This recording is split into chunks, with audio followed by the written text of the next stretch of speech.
तीनों काले कानून जो किसान के खिलाफ हैं उनको वापस नहीं ले लिया जाता, ये आंदोलन रुकेगा नहीं, चाहे हमें कितनी भी दूर जाना पड़े। अब मैं आमंत्रित करता हूं भारत सरकार, राजस्थान सरकार के हमारे कैबिनेट मिनिस्टर और मारवाड़ की आवाज को जिन्होंने पूरे हिंदुस्तान में पहुंचाया, हमारा सिर हमेशा गर्व से ऊंचा किया।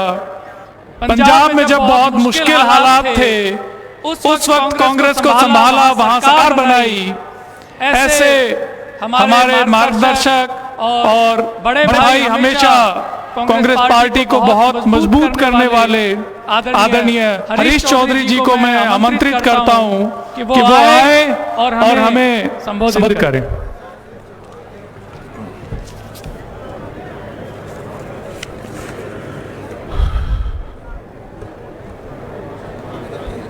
राम राम साहब, सबसे पहले तो इस अवसर पर मैं देश के किसानों को, देश के मजदूरों को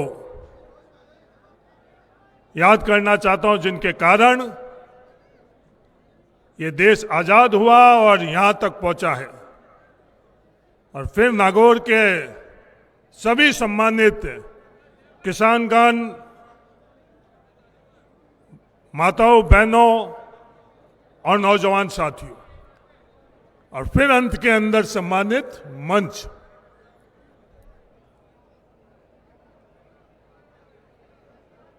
आजादी के आंदोलन के वक्त उस आजादी के आंदोलन में शामिल हुए हमारे क्रांतिकारियों ने कभी भी ये सोचा नहीं था कि इस देश को आजाद करने के बाद देश के अंदर 70 साल बाद किसान अपने हक के लिए, मजदूर अपने हक के लिए इतना लंबा संघर्ष और आंदोलन करने की आवश्यकता पड़ेगी। देश के आजाद होने के बाद संविधान लिखते वक्त संविधान के निर्माताओं ने भी कभी सपने में भी नहीं सोचा कि देश की यह हालात बन जाएगी कि देश के किसानों को अपने खुद के हक के लिए संघर्ष करना पड़ेगा और अपने खुद की चुनी हुई सरकार के सामने संघर्ष करना पड़ेगा। यह दुर्भाग्य है देश का कि आज देश के किसानों को अपने द्वारा चुनी हुई सरकार के सामने संघर्ष करने की जरूरत पड़ी। पूरे देश के किसान आज आंदोलन कर रहे हैं। आंदोलन किसके लिए? आंदोलन सिर्फ अपने किसान वर्ग के लिए नहीं कर रहे हैं, हर वर्ग के लिए किसान आंदोलन कर रहे हैं। ये जो 3 कृषि बिल का फैसला नरेंद्र मोदी जी ने लिया है, ये सिर्फ किसानों के नुकसान तक सीमित नहीं रहेगा, ये देश के नुकसान तक यह बात आगे बढ़ेगी। मेरे को पूछने वाले जयपुर और दिल्ली में कई लोगों ने यह पूछा कि नागौर के अंदर महापंचायत आयोजन करने के पीछे क्या सोच है। मैं आज उनको और देश में बैठे हुए अपने अपने खेतों में करोड़ों किसानों को बताना चाहता हूं कि यह नागौर ही है जिसने जब आवश्यकता पड़ी सिर्फ राजस्थान के ही नहीं, देश के किसानों को सिर्फ रास्ता ही नहीं बताया, नेतृत्व किया। आजादी से पहले हम लोग जो जमीन के ऊपर मजदूरी किया करते थे, हमने कल्पना ही नहीं करी कि जमीन का मालिकाना हक हम लोगों को मिलेगा। ये नागौर की धरती, यहां के उस वक्त के लोग, स्वर्गीय बलदेव राम जी मिर्धा के नेतृत्व के अंदर आंदोलन ही था उस वक्त का। और उसके बाद 15 अक्टूबर 1955 के दिन नागौर के किसानों के नेतृत्व के अंदर पूरे राजस्थान के किसानों को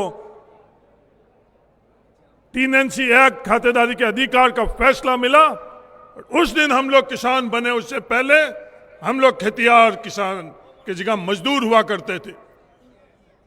यह नागौर की धरती है। नागौर की धरती के अंदर जो आज जो हालात बने हुए हैं, जो राहुल गांधी जी ने 2 दिन पहले संसद में बोला हम दो हमारे दो, पर इस नागौर की धरती के अंदर विकेंद्रीकरण का दुनिया में सबसे मजबूत उदाहरण कहीं से जिसकी शुरुआत हुई वो नागौर की धरती थी।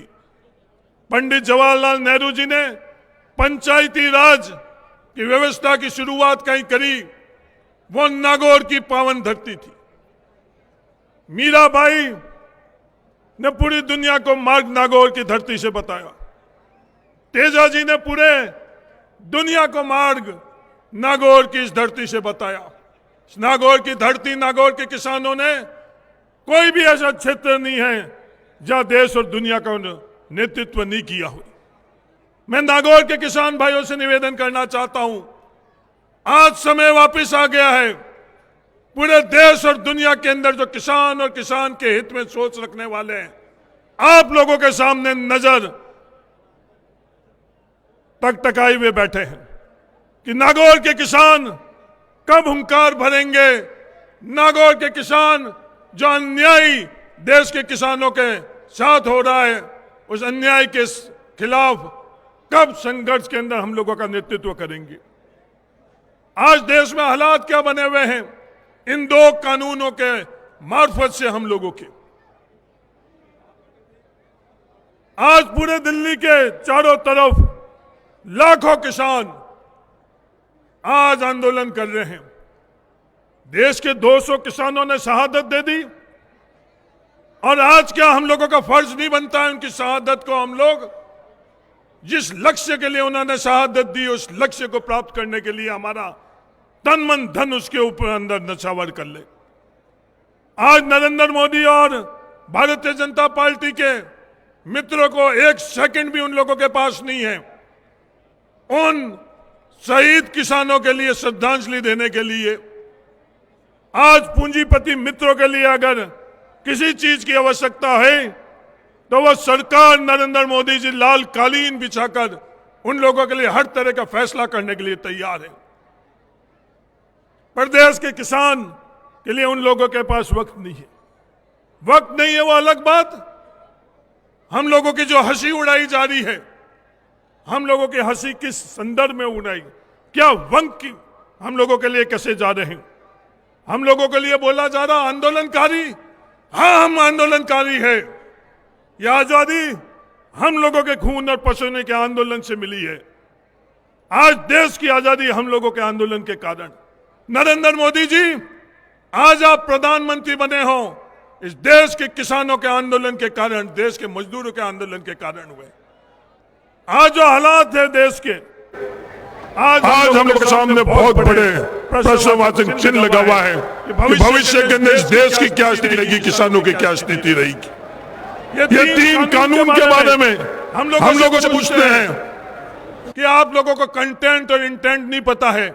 नरेंद्र मोदी जी हम लोगों के किसान के परिवार के लोगों के अंदर आज इस कंटेंट और इंटेंट छोड़ो, आज दुनिया के अंदर सबसे बड़ी संस्थाएं हैं, चाहे वह नासा हो, चाहे कोई कंपनी हो, हर जगह देश के किसान का डीएनए वहां योगदान ही नहीं कर रहा, वो नेतृत्व कर रहा है फैसलों के अंदर। ये कंटेंट और इंटेंट क्या है वो हम लोगों को अच्छी तरह से पता है। ये 3 बिल के बारे में आप बात कर रहे हो, 3 बिल के अंदर जो मंडी की व्यवस्था के संदर्भ में आप बात कर रहे हो, ये मंडी की व्यवस्था देश के अंदर किसी की देन नहीं है। ये चौधरी छोटू राम के संघर्ष से हम लोगों ने लिए हुए मंडी की व्यवस्था है। किसी ने हमको भीख में नहीं दी। यह आंदोलन हम किसानों ने किया चौधरी छोटू राम के नेतृत्व के अंदर। आजादी से पहले उन अंग्रेजों से भी हमने संघर्ष कर मंडी की व्यवस्था ली है। आज इस मंडी की व्यवस्था खत्म कर आप हम लोगों को देना क्या चाहते हो? आप लोग ये बात करते हो कि स्वतंत्र व्यवस्था दी जाएगी, किसान आजाद हो गया है। किसान के ऊपर क्या बंदिश थी? नागौर का किसान किसी कंपनी को अपना कुछ उत्पादन बेचना सीधा चाहता था, किसी तरह की पाबंदी नहीं थी। एमडीएच मसाले के कंपनी वाले जब नागौर से कोई किसान से खरीद करना चाहते थे तो सीधी खरीद कर पाते या नहीं कर पाते, नागौर का प्रत्येक किसान अच्छी तरह से जानता है। यहां का जीरा बोने वाले अगर गुजरात के अंदर जीरा अपना बेचना चाहते तो किसी प्रकार की पाबंदी नहीं थी। ये फ्री मार्केट की व्यवस्था के अंदर दुनिया का कौन सा किसान मजबूत हुआ है? अमेरिका के अंदर फ्री मार्केट की व्यवस्था है, वहां के किसान मजबूत हुए या कमजोर हुए पूरी दुनिया अच्छी तरह से जानती है। अमेरिका किसान सिर्फ और सिर्फ सब्सिडी के कारण खेती कर रहा है। 44 लाख रुपए प्रति किसान प्रति वर्ष की सब्सिडी अमेरिका के किसानों को मिल रही है और हिंदुस्तान के किसानों को 15,000 रुपए से कम की सब्सिडी मिल रही है। किस तरह का यह कृषि बिल का यह प्रावधान हम लोगों के हित का है, कोई भी किसान आज तक जान नहीं सका। किसने मांगा? किसी ने मांग करी, किसी ने नहीं मांगा। आज आप लोग बात कर रहे हो कॉन्ट्रैक्ट फार्मिंग के संदर्भ में, दुनिया में कहीं भी उदाहरण बता दो कॉन्ट्रैक्ट फार्मिंग से किसान मजबूत हुआ है। पेप्सी ने कॉन्ट्रैक्ट फार्मिंग के माध्यम से आलू की खेती करवाई गुजरात और पंजाब के किसानों से। उन किसानों का क्या अनुभव रहा है वो हिंदुस्तान का तमाम किसान अच्छी तरह से जानता है। उस कॉन्ट्रैक्ट फार्मिंग के अंदर जो नियम और कानून है, वो नियम और कानून के अंदर हम लोगों के साथ न्याय कितना होगा, अन्याय कितना होगा, हर किसान अच्छी तरह से जानता है। जब भाव ऊपर था, जब तो पेप्सी वालों ने खरीद लिए, भाव नीचे हुए तो बोला कि साइज कम है। उस कॉन्ट्रैक्ट फार्मिंग के अंदर गुणवत्ता का जो पैमाना रखा हुआ है, आज आम किसान वो गुणवत्ता का पैमाना जानता है। मैंने हजारों किसानों से पूछा जो गेहूं की खेती करते हैं कि ये गुणवत्ता का पैमाना आप जानते हो? किसी को पता नहीं। बहुत कम लोगों को पता है कि प्रोटीन कंटेंट, प्रोटीन की मात्रा गुणवत्ता का पैमाना है। यह हालात बना रखे हैं वो कॉन्ट्रैक्ट के संदर्भ के अंदर। हम लोगों के पास जो अधिकार न्याय लेने के लिए संविधान के अंदर हम लोगों का हक और अधिकार है कि न्यायपालिका के अंदर कोई भी जा सकता है, पर वो भी हम लोगों से छीन लिया गया कि सिर्फ प्रशासन व्यवस्था, प्रशासनिक व्यवस्था तक सीमित रहेगा। आज किसान के पास ताकत है। मैं नागौर के किसानों को, दुनिया के किसानों को यह बताना चाहता हूं, 2018 के अंदर प्रधानमंत्री फसल बीमा योजना के अंतर्गत मेरे खुद के गृह जिले बाड़मेर के अंदर क्लेम 1200 करोड़ रुपए का तय हुआ। वो टाटा एजी पूंजीपति कंपनी ने बाड़मेर के किसानों को 1200 करोड़ रुपए दिए। नरेंद्र मोदी जी की कृषि मंत्रालय के अंदर अपील की और 1200 करोड़ की जगह से 400 करोड़ के अंदर वो क्लेम पास हुआ। ये सरकार किसानों के पक्ष में 800 करोड़ रुपए एक साल में बाड़मेर के किसानों को प्रधानमंत्री फसल बीमा योजना के अंदर हम लोगों की जेब से उन्होंने डाका डालकर और पूंजीपतियों को दिया। आज बात कर रहे हैं भंडारण की सीमा हटाकर, भंडारण की सीमा हटाकर एक जना भी ये समझ ले या समझा दे कि किसको फायदा होगा, किस किसान को फायदा होगा, किस उपभोक्ता को फायदा होगा, देश को फायदा होगा या नहीं होगा। ये तीनों कानून के अंदर हम लोगों को अच्छी तरह से पता है कि हम लोगों का फायदा नहीं है। आज अन्याय किसानों के साथ हो रहा है, मेरा आप सब लोगों से आह्वान है, इस अन्याय के खिलाफ हम लोग एकजुट होकर अगर हम लोग संघर्ष नहीं करेंगे, इतिहास हम लोगों को माफ नहीं करेगा।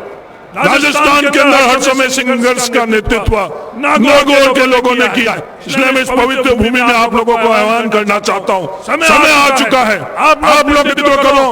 राजस्थान के नहीं, हिंदुस्तान के किसान आप लोगों के साथ कंधे से कंधे मिलाकर ये देश को मजबूत करेंगे।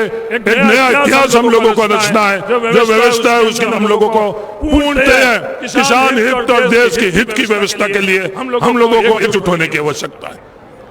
जो जज्बे की बात कर रहे हो, आज पश्चिमी उत्तर प्रदेश के किसानों के क्या हालात कर लिए इन लोगों ने, क्या षड्यंत्र इन लोगों ने किया, वर्गों के अंदर क्या उन्होंने संघर्ष कराया। आज जब खाप पंचायत हो रही है, अनिवार्य तौर के अंदर वहां बैठे हुए आयोजक एक बात के लिए सबसे माफी मांगते हैं, हम लोगों से गलती हुई। इन लोगों के भारतीय जनता पार्टी के द्वारा प्रायोजित जो वर्ग संघर्ष हम लोगों के धर्म और जाति का था, उसकी भावना में हम लोग बैठकर भड़क कर ये स्थिति पश्चिमी उत्तर प्रदेश की हो गई है। पंजाब के किसानों की क्या कह रहे हैं, आतंकवादी, खालिस्तानी। 26 जनवरी को जो नरेंद्र मोदी और अमित शाह द्वारा प्रायोजित लाल किले के अंदर जो प्रकरण हुआ है, देश ही नहीं दुनिया का हर व्यक्ति अच्छी तरह से जानता है। किसान संघर्ष समिति पन्नू पूरे के पूरे किसान उस बैरिकेडिंग के उस तरफ बैठे थे। सिर्फ एक संगठन को बैरिकेडिंग से इस तरफ दिल्ली की तरफ इजाजत देने वाले कौन थे? नरेंद्र मोदी और अमित शाह थे।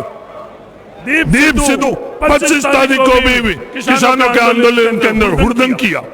अच्छी तरह से जानते थे किसान 11 बजे वहां ट्रैक्टर लेकर रवाना हुए और वो लोग 9 बजे दोनों के दोनों लाल कालीन बिछाकर अमित शाह ने उनको लाल किले तक जाने की इजाजत दी। और वहां लाल किले के अंदर जो कुछ भी प्रकरण हुआ पूरा का पूरा प्रोपेगेंडा मीडिया द्वारा सरकार द्वारा फैलाया गया। किसान देश विरोधी है। नरेंद्र मोदी जी अगर भारत किसान देश विरोधी होगा तो भारत को दुनिया की कोई ताकत नहीं बचा सकती है। देश बनाया, देश को सुरक्षित रखना सिर्फ और सिर्फ किसान ही कर सकते हैं। आज लाल कालीन बिछाकर दिल्ली के अंदर हम लोग जाएंगे, ये हमारे पूर्वजों का सपना था आजादी के बाद में, और उन्होंने दिल्ली के अंदर जाने के लिए कीले ठोक दी, बैरिकेडिंग कर दी। और हमारा दुर्भाग्य हमारे परिवार के लोग जो वहां पुलिस के अंदर कांस्टेबल हो, आईपीएस हो, एसएचओ हो, उनसे हम लोगों का संघर्ष करवा रहे हैं। इतिहास के अंदर इतना कमजोर प्रधानमंत्री नहीं आया होगा। कल राहुल गांधी जी ने जो बात करी, मैंने नागौर की जनता और इनके माध्यम से देश को बताना है क्या हालात हो गई हैं। चाइना के बॉर्डर के अंदर हमारी खुद की पोस्ट जो वो पेंगुइन के अंदर जो फिंगर 8 की जो बात करते हैं उसके अंदर फिंगर 8 तक हम लोगों का अधिकार आधिपत्य हुआ करता था। और कल खुद परसों रक्षा मंत्री ने यह स्वीकार किया कि फिंगर 3 तक हम लोग जहां हैं वहां इस तरह से रहेंगे। कितना हम लोग इस देश को पीछे धकेलेंगे नरेंद्र मोदी की बातों में। आज समय आ चुका है हम लोगों का एकजुट होकर आगे बढ़ना। अन्याय हर क्षेत्र में हम सब लोगों के साथ अन्याय हो रहा है। जब कांग्रेस की सरकार थी, पीने के लिए गांव में जो पेयजल योजना हुआ करती उसमें 90% केंद्र सरकार के द्वारा पैसा दिया जाता था, 10% राजस्थान सरकार द्वारा पैसा दिया जाता है। वो व्यवस्था बदलकर 50% उन लोगों ने कर दी। हर क्षेत्र के अंदर हम लोगों के साथ अन्याय हो रहा है। मेरा तो आप लोगों से ये आह्वान है, जो व्यवस्था है उसके अंदर अब सिर्फ और सिर्फ 2 पक्ष है। एक पक्ष इन पूंजीपतियों के पक्ष का और दूसरा पक्ष देश का और किसान और मजदूर के पक्ष का। आप लोगों को फैसला लेना पड़ेगा कि आपको किस पक्ष के अंदर खड़ा रहना है। नरेंद्र मोदी, अमित शाह और उनके भारतीय जनता पार्टी और आरएसएस के लोगों ने फैसला कर दिया है कि वो पूंजीपतियों के पक्ष में खड़े रहेंगे। क्या हालात बना चुके हैं देश के अंदर। मैं एक आंकड़ा अंत के अंदर आपको बताना चाहता हूं। हर दिन जब देश के अंदर 38,000 करोड़ रुपए देश नुकसान के अंदर चल रहा था, कोरोना काल के अंदर ये अडानी और अंबानी मजबूत हुए। मजबूत थोड़े बहुत नहीं, अडानी और अंबानी, अडानी की कंपनी 116%, एक कंपनी 525% मजबूत हुई। वही हालात अंबानी कह रहा 468%।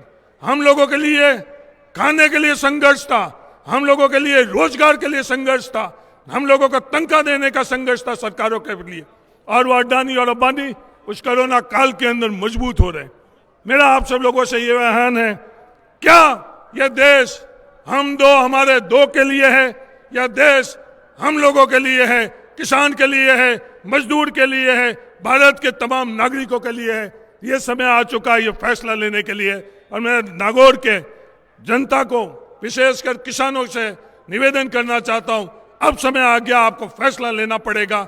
आज समय की पुकार है, आपको संघर्ष करना पड़ेगा किसान के लिए, भारत के लिए। धन्यवाद। जय हिंद। राम राम से। बहुत बहुत धन्यवाद।